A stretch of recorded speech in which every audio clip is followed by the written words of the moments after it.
گھنی پہاڑیوں اور کھلتے ہوئے گھاس کے میدانوں کے درمیان واقع ایک چھوٹے سے قصبے میں ایلیکس اور اولیور نامی دو بھائی رہتے تھے۔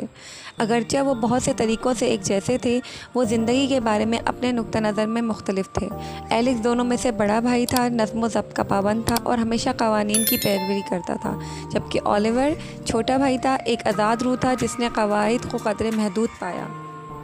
ایک دن ان کے والدین مسٹر اور مسز ایڈرسن نے ان میں سے ہر ایک کو خاندانی باغ میں لگانے کے لیے ایک چھوٹا سا پودا دیا۔ پودے بہت خاص تھے اور کہا جاتا ہے کہ اگر محبت، نظم و ضبط اور فرما برداری کے ساتھ ان کی دیکھ بھال کی جائے تو وہ شاندار درخت بن جائیں گے۔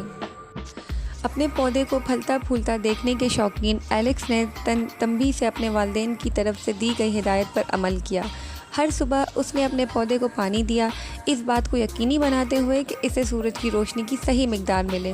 یہاں تک کہ اس نے اس کی نشو و نما کو بڑھانے کے لیے بہترین غذائی اجزاء کی تحقیق بھی کی۔ ایلیکس کا خیال تھا کہ نظم و ضبط اور فرما برداری ایک مضبوط اور صحت مند درخت کی پرورش کی کنجی ہے۔ دوسری طرف اولیور نے زیادہ لاپرواہی کے رویے کے ساتھ اپنے کام سے رجوع کیا۔ اس نے اپنے پودے کو یاد آنے پر پانی پلایا اور جہاں جہاں رکھ دیا۔ بعض اوقات اسے دوپہر کی چلچلاتی دھوپ سے بچانا بھی بھول جاتا تھا۔ اولیور کا خیال تھا کہ اس کا پودا اصولوں پر سختی سے عمل کیے بغیر بالکل ٹھیک اگے گا۔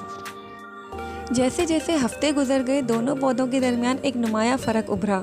ایلیکس کا درخت لمبا، متحرک، مضبوط کھڑا تھا۔ اس کی شاخیں سرسبز پتوں سے گھنی آسمان کی طرف بڑھ رہی تھیں۔ اس کے برعکس اولیور کا درخت بڑھنے کے لیے جدوجہد کر رہا تھا، جس میں مرجھائے ہوئے پتے اور جھلک رہے تھے۔ اولیور کے جدوجہد کرنے والے پودے کے بارے میں فکر مند ان کے والدین نے دونوں بھائیوں کے ساتھ دل سے بات کرنے کا فیصلہ کیا۔ انہوں نے وضاحت کی کہ پودے کی طرح زندگی کو بھی نظم و ضبط اور فرما برداری کی ضرورت ہے۔ اصولوں پر عمل کرنا اور اپنے اعمال کو بہتر بنانے کے لیے محنت کرتے رہنا ایک مکمل اور خوشحال زندگی کا باعث بن سکتا ہے۔ نظم و ضبط کی اہمیت کو سمجھتے ہوئے اولیور نے اپنا نقطہ نظر تبدیل کرنے کا فیصلہ کیا۔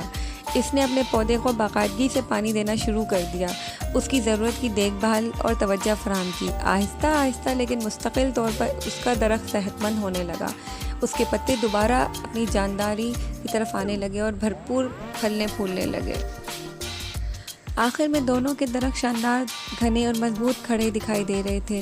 لیکن اس سے ملنے والے فرق سے دونوں بھائیوں نے یہ سیکھا کہ اطاعت حدود نہیں ہے بلکہ رہنما اصول ہے جو ترقی اور کامیابی سے بھرپور زندگی کی پرورش کرتے ہیں، اور اس حکمت کو جانا کہ اطاعت در حقیقت ایک پھلتے پھولتے وجود کی جڑیں ہیں، بالکل ہماری زندگی کی طرح۔